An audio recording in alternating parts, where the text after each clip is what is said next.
Good morning all of you. मैं Rinkesh sir race IAS की online platform पर आपका स्वागत करता हूं। दोस्तों, आज से हम आप करंट अफेयर की क्लास स्टार्ट कर रहे हैं और चूंकि करंट अफेयर अगर हम आप देखें तो हमारे एग्जाम के पर्सपेक्टिव से बहुत इंपॉर्टेंट है, चाहे वो स्टेट पीसीएस हो और चाहे यूपीएससी हो। सबसे पहले हम आप ये बात करेंगे कि करंट अफेयर में हमें पढ़ना क्या होता है। क्योंकि करंट अफेयर में सबसे बड़ी प्रॉब्लम ये होती है कि बहुत सारी ढेर सारी मैगजीन्स आती हैं, उन मैगजीन्स को हमें पढ़ना होता है और ये नहीं हम समझ पाते कि उस मैगजीन्स में जितने पेजेस हैं, जितने पन्ने हैं, उन सारे पन्नों को पढ़ना है, कैसे पढ़ना है, ये नहीं समझ पाते हैं। क्योंकि अगर हम आप कोई मैगजीन देखेंगे तो उस मैगजीन में एक इंफॉर्मेटिव चीजें तो होती हैं, लेकिन उसको हमें निकाल कर देखना हमारे लिए बहुत बड़ी चुनौती या चैलेंजिंग पॉइंट होता है। तो सबसे पहले हम आपको बताएंगे कि करंट अफेयर में हम आप पढ़ेंगे क्या। क्योंकि अगर देखें तो करंट अफेयर एग्जाम पैटर्न के अकॉर्डिंग ही हम आप पढ़ते हैं, अदरवाइज हमें कोई फायदा नहीं मिलता है। तो समझिए, सबसे पहले हम आप बात करेंगे कि करंट अफेयर में हम आप क्या पढ़ेंगे, कैसे पढ़ना है उसको, और फिर हम आप जो है चीजों को देखेंगे। करंट अफेयर्स, जिसे हम आप कहते हैं समसामयिकी। समसामयिकी, सबसे पहली बात तो ये है कि ये हमारे एग्जाम में, चाहे वो प्री का पोर्शन हो और चाहे वो आपका मेंस का पोर्शन हो, दोनों में इनका रोल बहुत बड़ा है। मतलब कि इनके बिना हमारा सिलेक्शन वो नहीं हो सकता है, इसलिए हम इनको प्राइमरी पोजीशन पर रखेंगे। मतलब ये हमारी प्राथमिकता होंगे, इन्हें हमें पढ़ना है तो हमें पूरी तरह से इनको प्राथमिकता देना पड़ेगा, तभी हम पेपर में कुछ कर सकते हैं। सबसे पहले ध्यान दीजिए कि जो आपका करंट अफेयर है ये किसी भी सब्जेक्ट का डायनेमिक पार्ट है। एक इंपॉर्टेंट फैक्ट तो ये है, करंट अफेयर कोई ऐसा सब्जेक्ट नहीं है, ये डायनेमिक पार्ट है। मतलब ये किसी भी विषय का गतिक भाग है। और यहाँ डायनेमिक पार्ट मतलब ये हुआ कि जो देश काल के अकॉर्डिंग चेंज होता रहता है, थोड़ा सा बदलाव हमें देखने को मिलता है। एक तो हमें ये लेकर के चलना होगा। दूसरा, सेकंड पॉइंट हम आपको ये बताएंगे कि ये मल्टी सब्जेक्टेड टॉपिक है। इंपॉर्टेंट पॉइंट ये है कि करंट अफेयर एक ऐसा टॉपिक है जो मल्टी सब्जेक्टेड है, जिसे हम आप कहते हैं अंतर विषयी सब्जेक्ट। मतलब अंतर विषयी, ये आपका अंतर विषयी है। और अंतर विषयी का मतलब ये हुआ कि इसको अगर हम आप पढ़ रहे हैं तो हमें अदर अदर सब्जेक्ट्स के टॉपिक्स मिलेंगे। जैसे अगर हम आप देखें तो हमें कुछ पार्ट आपको कहीं ना कहीं पॉलिटी का करंट मिलेगा, कुछ हमें हिस्ट्री से रिलेटेड करंट मिलेंगे, इकोनॉमिक का पार्ट तो पूरा करंट अफेयर है, साइंस एंड टेक का पार्ट करंट अफेयर करंट का पार्ट मिलेगा, एग्रीकल्चर में हमें करंट का पार्ट मिलेगा, इन्वायरमेंट में हमें करंट का पार्ट मिलेगा। तो अब ये सारी चीजें जब हम आप जोड़ कर पढ़ते हैं तो यही आपका मल्टी सब्जेक्टेड टॉपिक होता है। एक बात। थर्ड पॉइंट्स अगर हम आपको ये बताएं कि करंट अफेयर पढ़ने से पहले, चूंकि ये सारे सब्जेक्ट का मिक्स पार्ट होता है, आप ये कह सकते हैं, तो हमें की पॉइंट, मतलब कि हमें मुख्य, ध्यान दीजिएगा, मुख्य बिंदुओं को समझना जरूरी है। मतलब अगर हम करंट अफेयर पढ़ने जा रहे हैं तो हमें कुछ की पॉइंट्स जानना जरूरी होगा। अब की पॉइंट्स लाइक, जैसे अगर हम आप देखें, मैं एग्जांपल देकर अगर समझाऊं कि जैसे आपका फॉर एग्जांपल पॉलिटी से रिलेटेड करंट अफेयर है। अब पॉलिटी से related current affair, suppose that हम लोग मान लें कि किसी कॉन्स्टिट्यूशन में अमेंडमेंट की बात है। लाइक जैसे आपका जीएसटी से रिलेटेड अमेंडमेंट हुआ। अब जीएसटी से रिलेटेड अमेंडमेंट अगर हुआ तो हमें ये जानना बहुत ही जरूरी है कि हमारे संविधान में, हमारे कॉन्स्टिट्यूशन में अमेंडमेंट होता कैसे है, अमेंडमेंट होने के लिए क्या प्रोविजन है, अमेंडमेंट कितने टाइप के हो सकते हैं, अमेंडमेंट होने के लिए किसका जो है रोल होता है, लोकसभा राज्यसभा का क्या रोल होता है।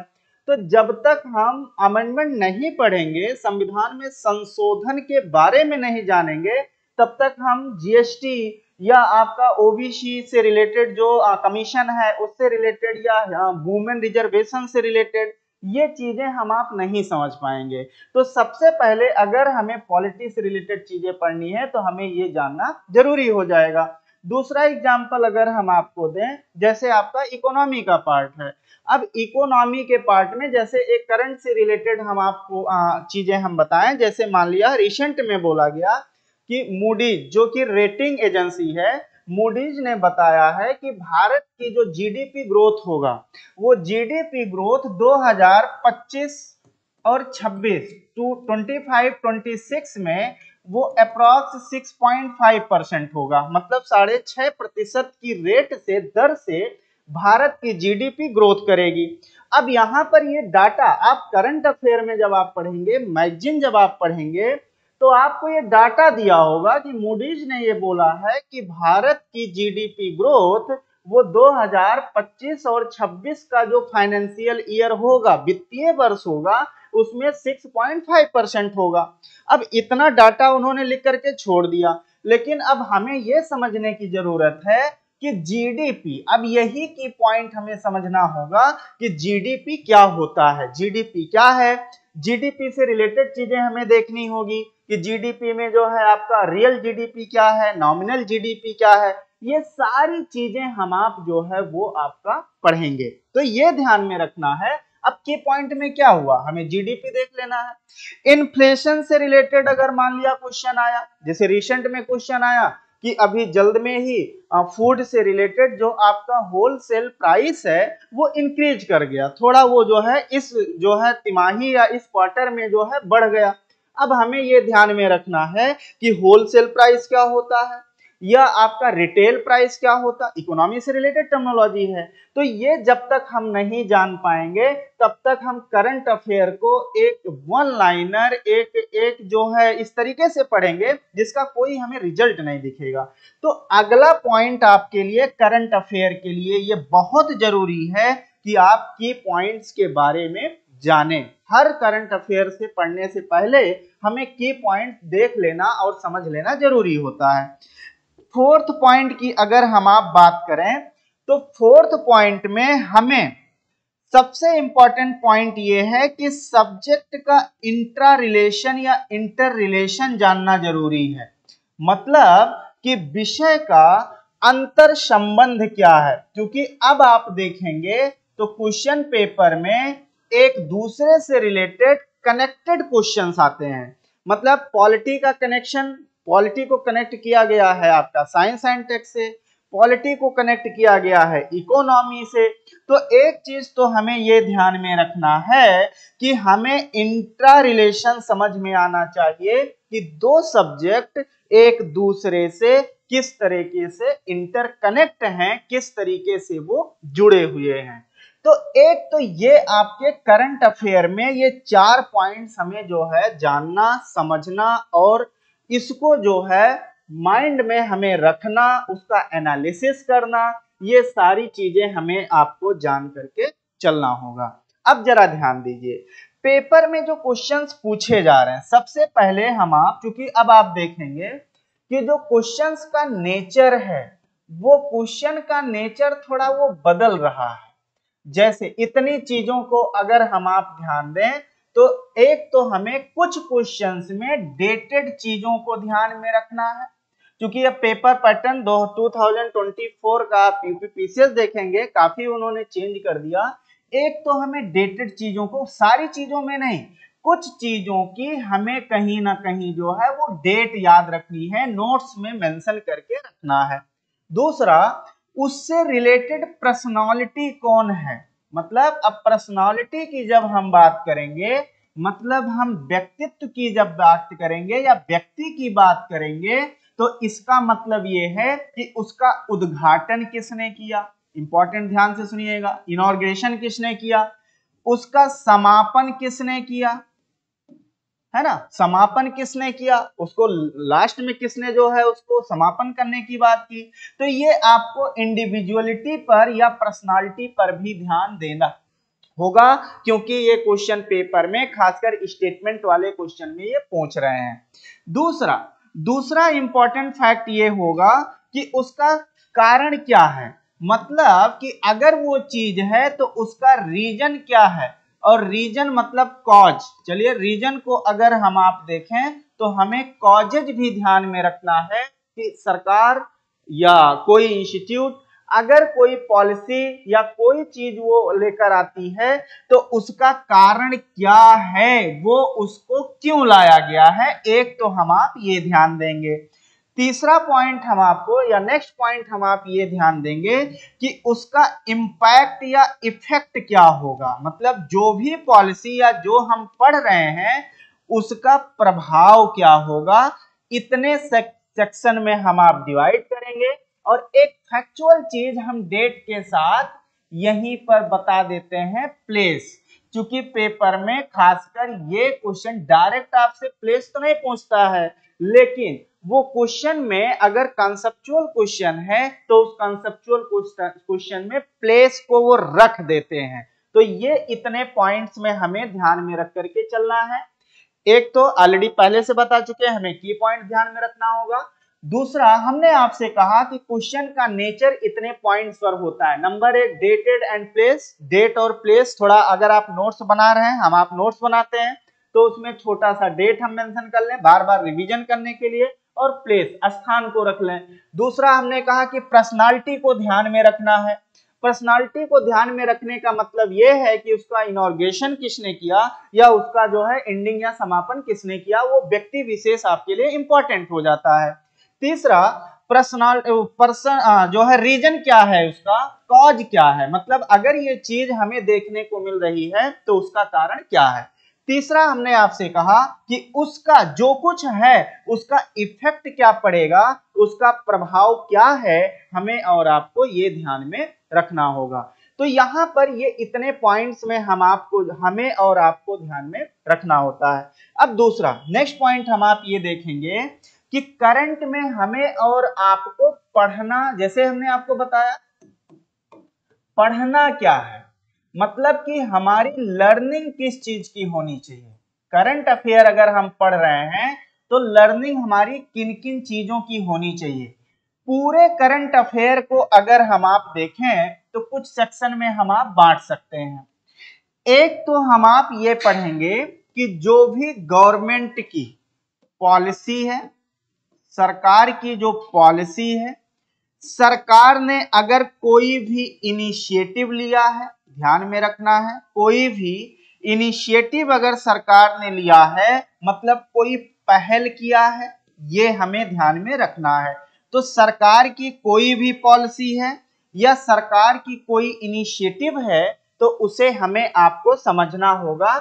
जैसे अगर हम आपसे बात करें, जैसे सरकार ने कोई योजना लॉन्च की है, कोई जो है योजना आई है, सरकार ने इनिशिएटिव में मान लिया कोई कदम उठाया है, कोई जो है इनिशिएटिव लिया है, तो हमें यह ध्यान में रखना, करंट का नोट्स बनाते समय, करंट पढ़ते समय हमें यह ध्यान में रखना है कि गवर्नमेंट की अगर कोई पॉलिसी है या कोई इनिशिएटिव है तो वो हमारे लिए इंपॉर्टेंट हो जाता है। नेक्स्ट हम आप ये देखेंगे इसी में जो कि इंपॉर्टेंट है।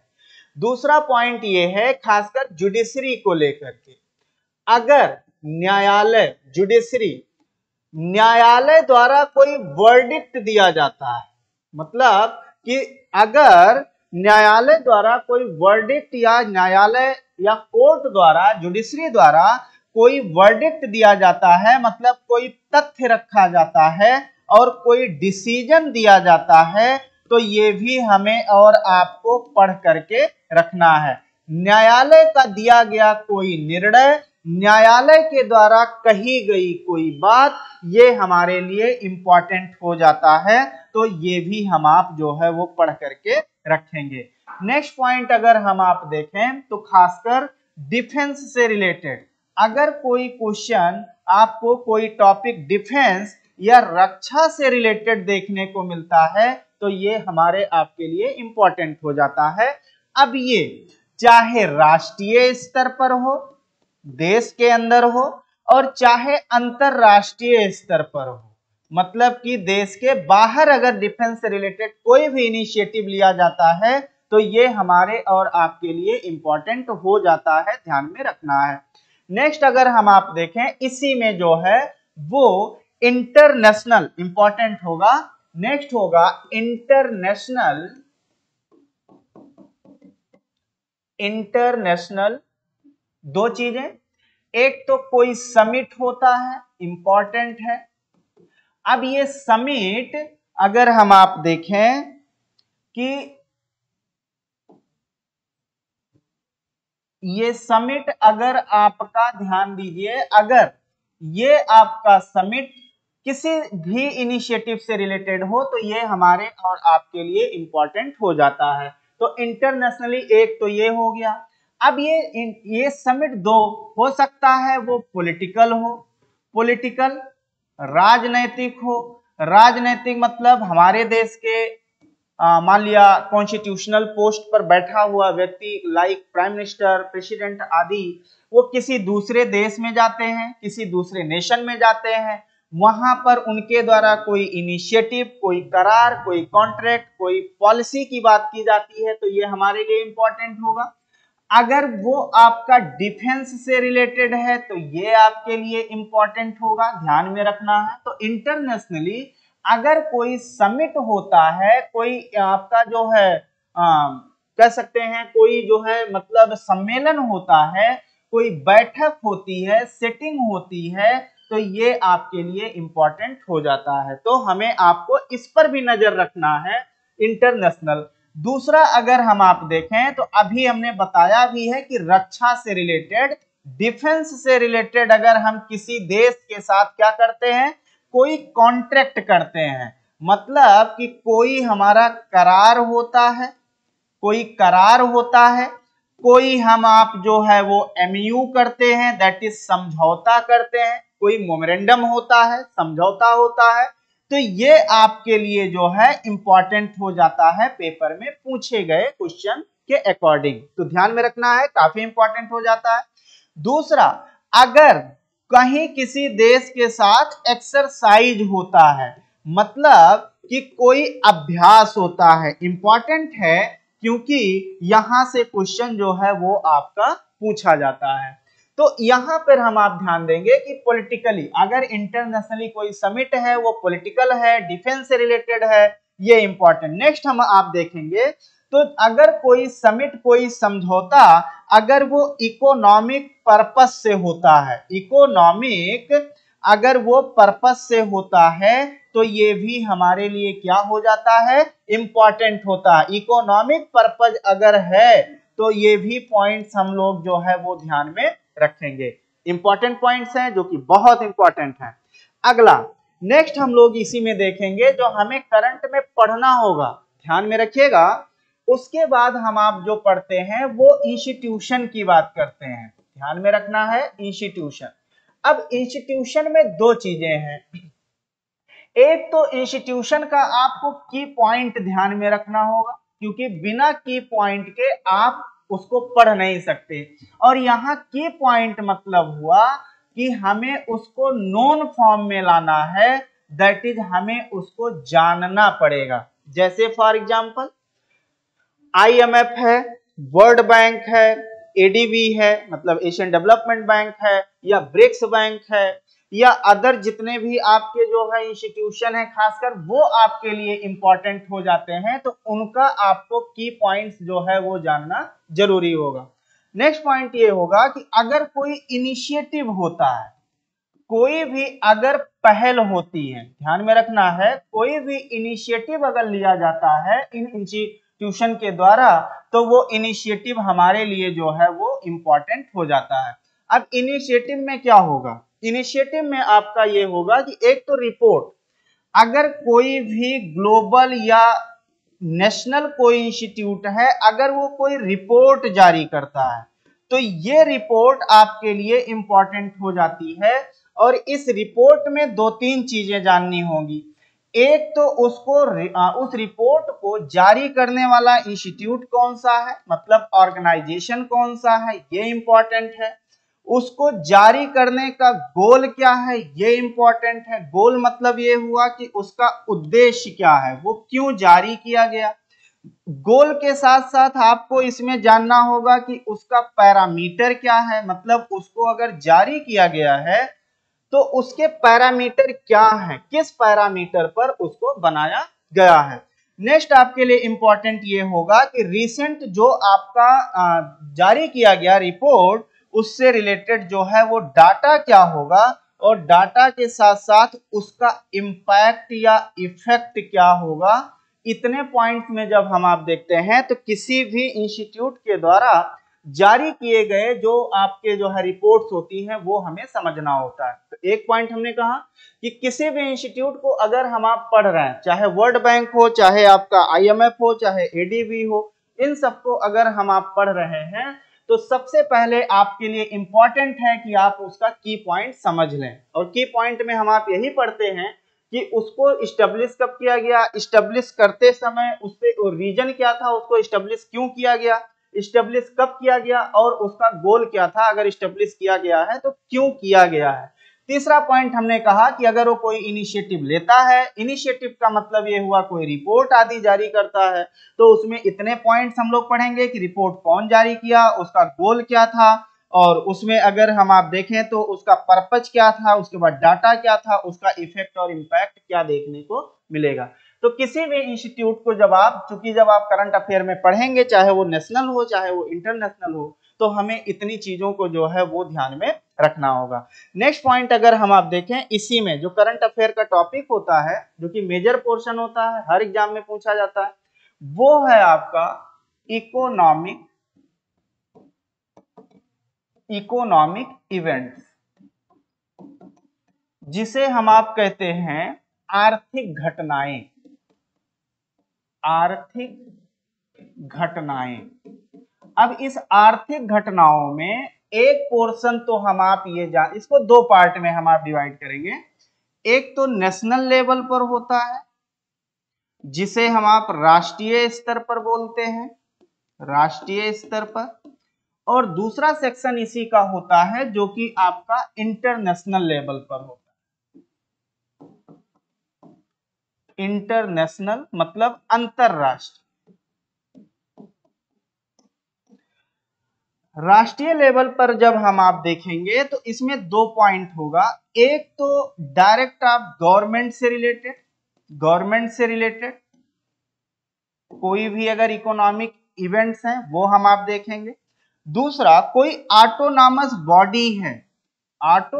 बॉडी है उसके द्वारा कोई इवेंट्स होता है। तीसरा, इसमें अगर कोई स्टेट से रिलेटेड है, राज्य अगर कोई इनिशिएटिव लेता है, तो ये तीन पार्ट में हम आप इकोनॉमिकली चीजों को देखते हैं। अब गवर्नमेंट से रिलेटेड अगर कोई इनिशिएटिव लिया जा रहा है, खासकर इकोनॉमिक से रिलेटेड, तो ये हमारे लिए इंपॉर्टेंट हो जाता है हर एक एग्जाम के लिए। ऑटोनॉमस बॉडी अगर आपकी है तो ये भी आपका इंपॉर्टेंट हुआ। लाइक जैसे आप कह सकते हैं कि अगर RBI से रिलेटेड कोई डाटा आता है तो ये हमारे लिए काफी इंपॉर्टेंस रखता है। और तीसरा, आप देखेंगे अलग अलग स्टेट कुछ जो है प्लानिंग करते हैं, खासकर इनकी अपनी कुछ पॉलिसी होती है, इन पॉलिसी को भी हम आप ध्यान में रखेंगे।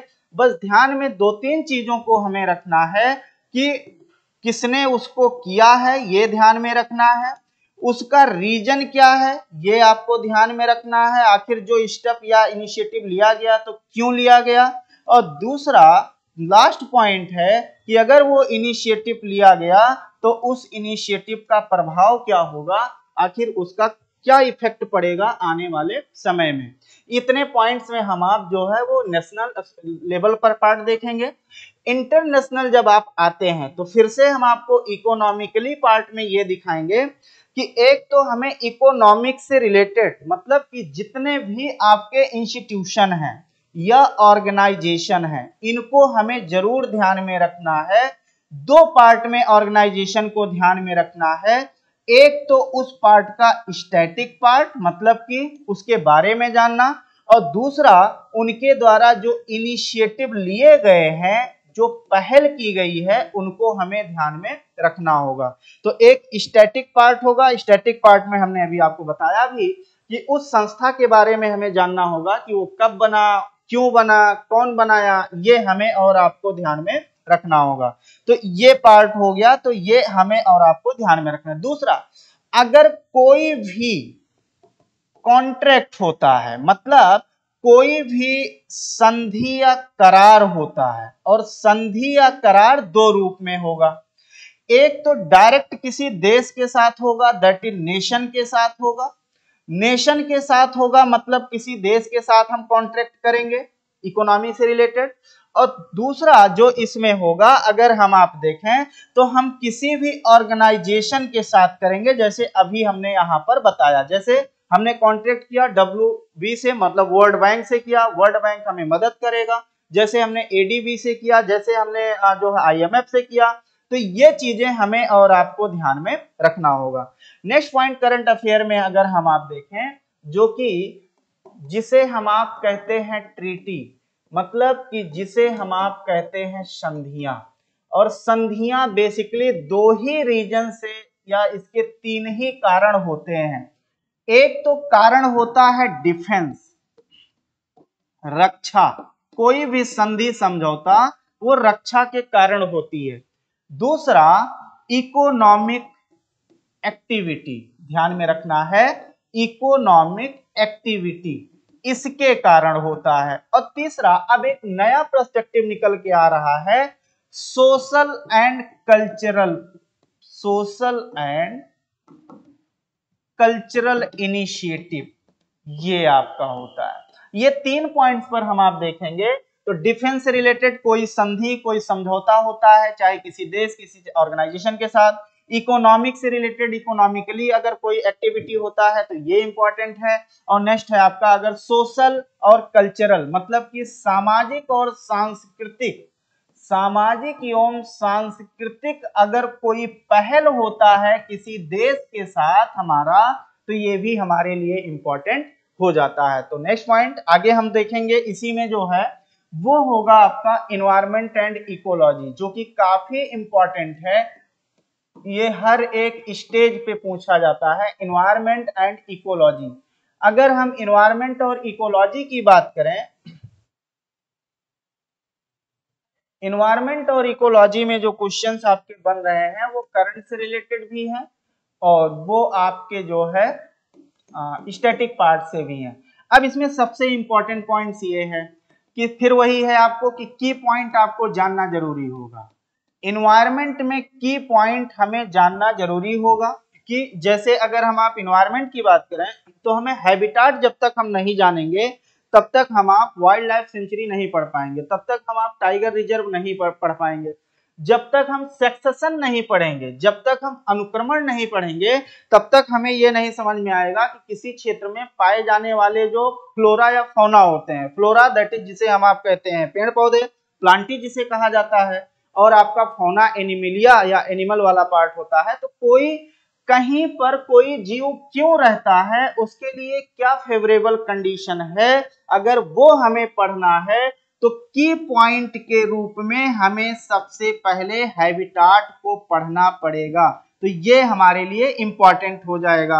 अब हमें हॉट स्पॉट जोन जानना जरूरी है। अगर हम हॉट स्पॉट जोन नहीं जानेंगे तो हम भारत में या वर्ल्ड में जितने भी हॉट स्पॉट जोन है उनको हमारे पढ़ने में आसानी नहीं होगी। तो सबसे इंपॉर्टेंट पॉइंट ये है कि इसका हमें और आपको की पॉइंट पढ़ना होगा।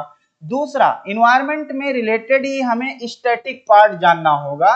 मतलब स्टैटिक पार्ट का मतलब यहां पर ये हो गया कि हम वो पार्ट जाने, जैसे कोई भी संस्था है, जैसे सपोज दैट IUCN है, international union for conservation of nature. IUCN के बारे में हमें जानना जरूरी होगा। WWF के बारे में हमें जानना जरूरी होगा। दूसरा, जब हम आप आएंगे तो जितने भी ऑर्गेनाइजेशन बनाए गए खासकर किससे रिलेटेड, वो आपके इन्वायरमेंट से रिलेटेड, ये चीजें जब तक हम अच्छे से नहीं जानेंगे तब तक हमें इन्वायरमेंट का करंट अफेयर करने में आसानी नहीं हो पाएगी। उसके बाद इसी में हम आप ये पढ़ेंगे कॉज। अगर हम इन्वायरमेंट से रिलेटेड चीज पढ़ रहे हैं तो उसका कारण या रीजन हमें पढ़ना होगा, और रीजन के साथ साथ हमें और उसका जो है क्या पढ़ना होगा, तो ये हमारे लिए इफेक्ट पढ़ना होगा। उसका क्या प्रभाव हमें देखने को मिलेगा। तो इन्वायरमेंट का अगर आप पढ़ रहे हैं, खासकर करंट अफेयर, तो उसमें 3.4 हमें ध्यान में रखना है। एक तो हमारा की पॉइंट्स क्लियर होना चाहिए कि वो चीज क्या है, उस चीज के बारे में हमें थोड़ा सा जो है वो जानकारी रखना जरूरी होगा। दूसरा हमने कहा उसका स्टैटिक पार्ट जानना जरूरी होगा। स्टैटिक पार्ट मतलब यही हुआ कि व्हाट इज, वो क्या है, इसके बारे में हमें जानना होगा। दूसरा उससे रिलेटेड कारण क्यों है, आखिर वो न्यूज में क्यों है, वो आपका जो है समाचार में क्यों है, और उसके बाद अगर वो है तो वो क्यों है और उसका इफेक्ट क्या देखने को मिलेगा, ये हमें जानना जो है जरूरी होगा।